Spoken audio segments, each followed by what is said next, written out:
Welcome to 50 Shades of Wealth, Confessions of a Real Estate Investor, the show where you'll learn the real estate investing secrets of the pros.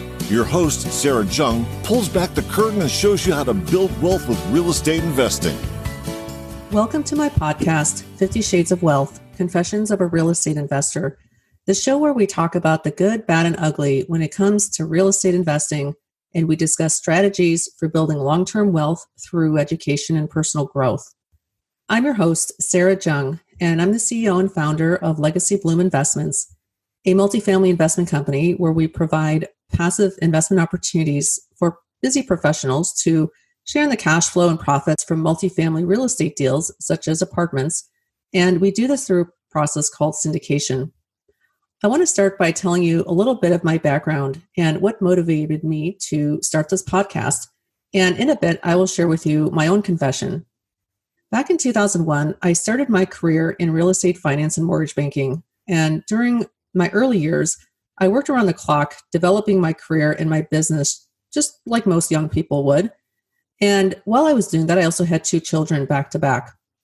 And during the 2008-2009 crash, despite the banks and mortgage lenders falling around me, my business actually continued to take off, as one of my areas of specialty was being the in-house lender for a number of developers and their subdivisions.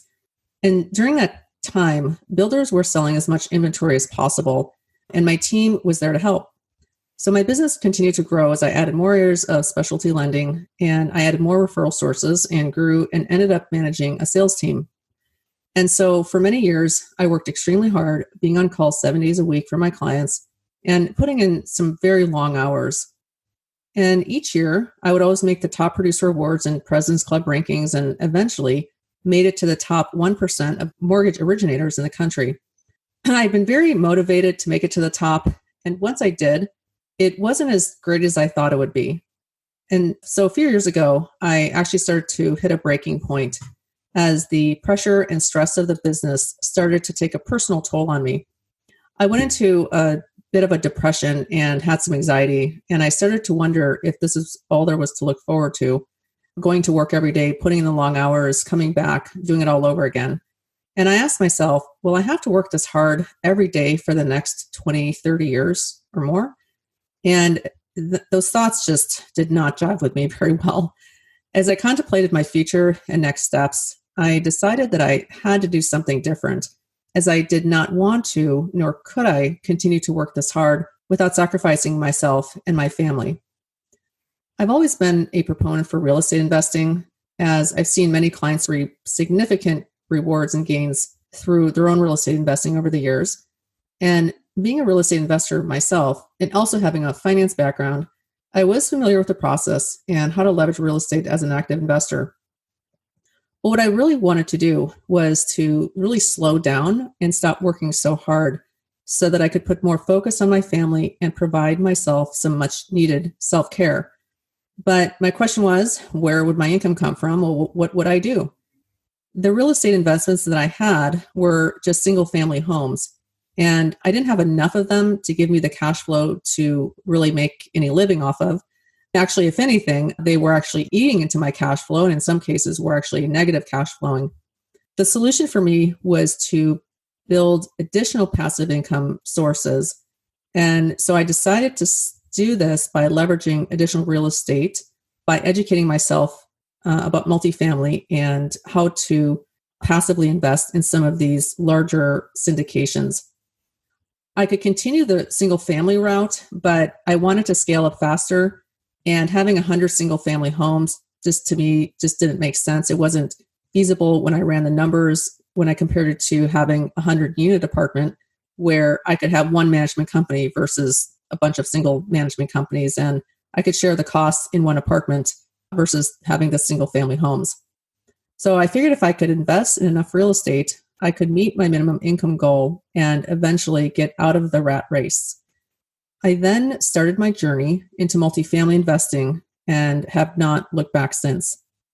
So my confession to you is that the years of when I worked around the clock, putting in those long hours and just doing the daily grind, there was a very large sacrifice. And that was a contributing factor to my divorce. And just like with anything, spending too much time in one extreme or another does not usually end well.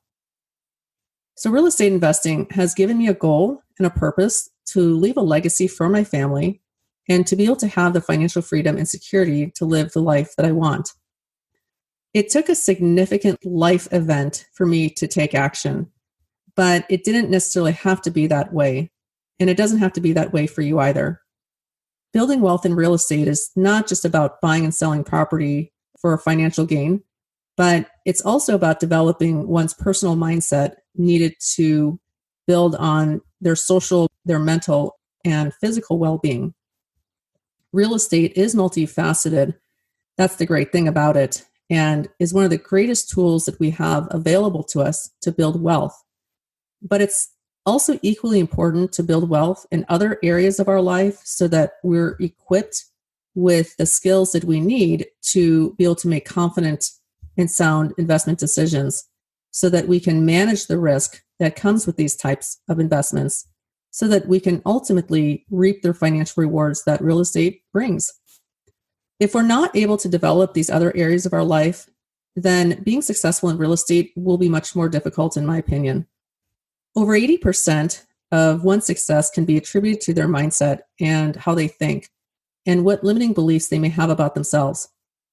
To be a successful real estate investor doesn't necessarily mean finding a property, putting in an offer, and closing escrow. Rather, it starts with how you think and feel about yourself and what you do on a daily basis and how you live your life. The more personal growth you're able to build on, the more tools that you'll be able to have to be a successful investor. Many of us reach midlife, like I did, and wonder how can we build our financial future and one day not have to keep working so hard? This was the big question that I had.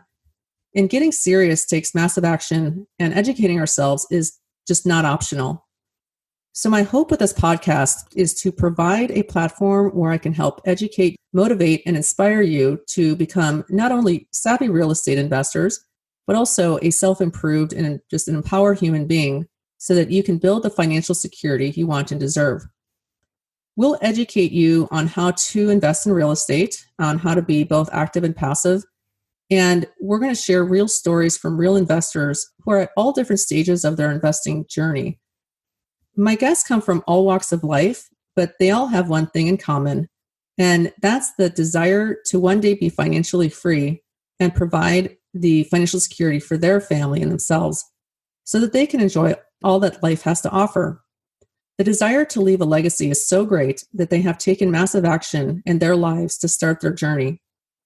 And we'll be privileged to share our guests' vulnerable confessions as they experience the ups and downs of real estate investing. Let me ask you, what legacy do you want to leave? What limiting beliefs do you have about yourself that is preventing you from taking action? Thank you for listening and enjoy the show.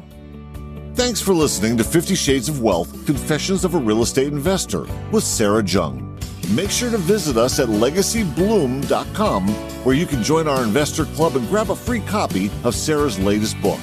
And if you like the show, don't forget to leave us a quick review. Be sure to tune in next time as Sara pulls back the curtain once again and shares more Confessions of a Real Estate Investor.